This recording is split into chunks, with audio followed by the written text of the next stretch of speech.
If I have seen further, it is by standing upon the shoulders of giants. Well, you guys are some of the giants who have motivated me to become the leader and the person who I am today.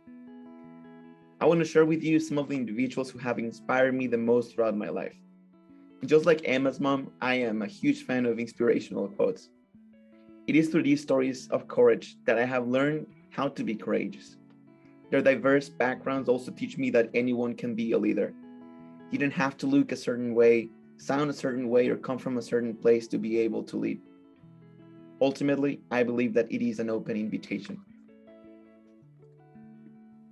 Nelson Mandela, a longtime prisoner who fought apartheid in South Africa. It's not just in some of us, it's in everyone.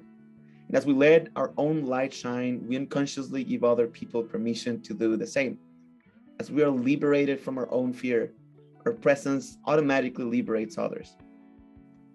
I see this quote especially reflected in this classroom. As you guys shine every day, you grant me permission to do the same, reminding me that it is in me as much as it is in you. There is truly nothing more inspiring than seeing somebody who is already inspired in action. And this is why 5 minutes of inspiration was so enjoyable throughout the semester. A ritual signaled one message in my head: it is possible. Sometimes it really only takes one courageous leader or a group of fearless classmates to start a chain reaction, because I believe that courage and vulnerability are contagious. Mahatma Gandhi, a leader of the peaceful struggle against British colonialism. A sign of a good leader is not how many followers you have, but how many leaders you create. Leaders don't want the attention for themselves. They make the decision to graciously step aside and let others shine their own light. They want to create a team of leaders, not mindless followers. Gandhi tells us that trust is an essential element for team building, and that it is the base of authority. Although sharing agency with different factions might lead to conflict, it also leads to valuable interpretations.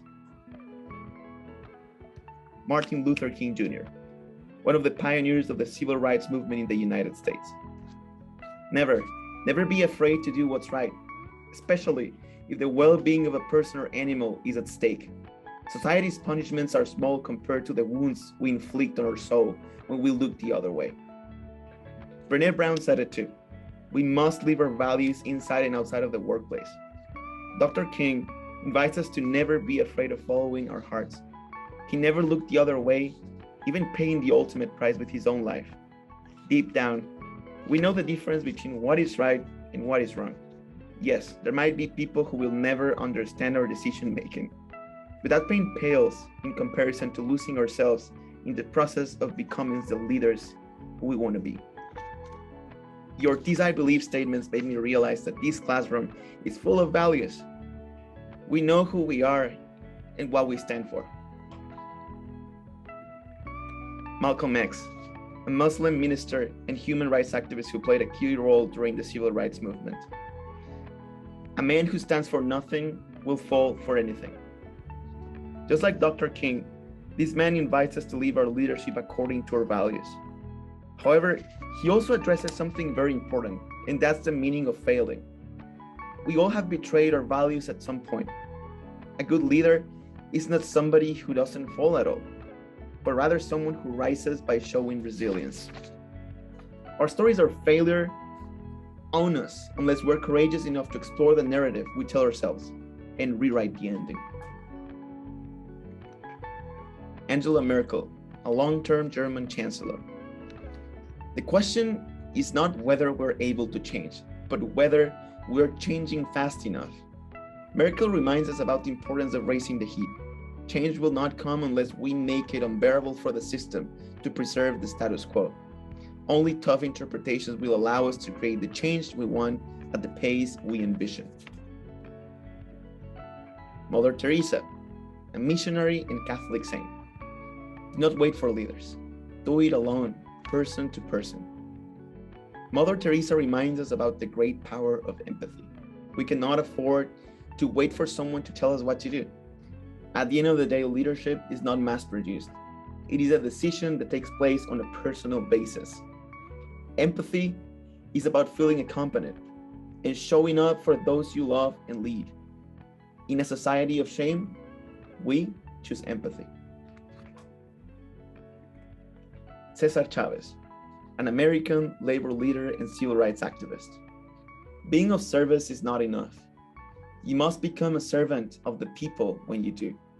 You can demand their commitment in return. Just like Gandhi, Chavez understands the importance of earning trust as the basis of authority. It is no longer about us, but rather the cause that we're working toward. A servant leader thinks politically, manages expectations, shares power, puts the needs of the team first, and helps people develop and perform as highly as possible. Instead of the people working to serve the leader exists to serve the people. And yes, as I said before, leadership is an open invitation.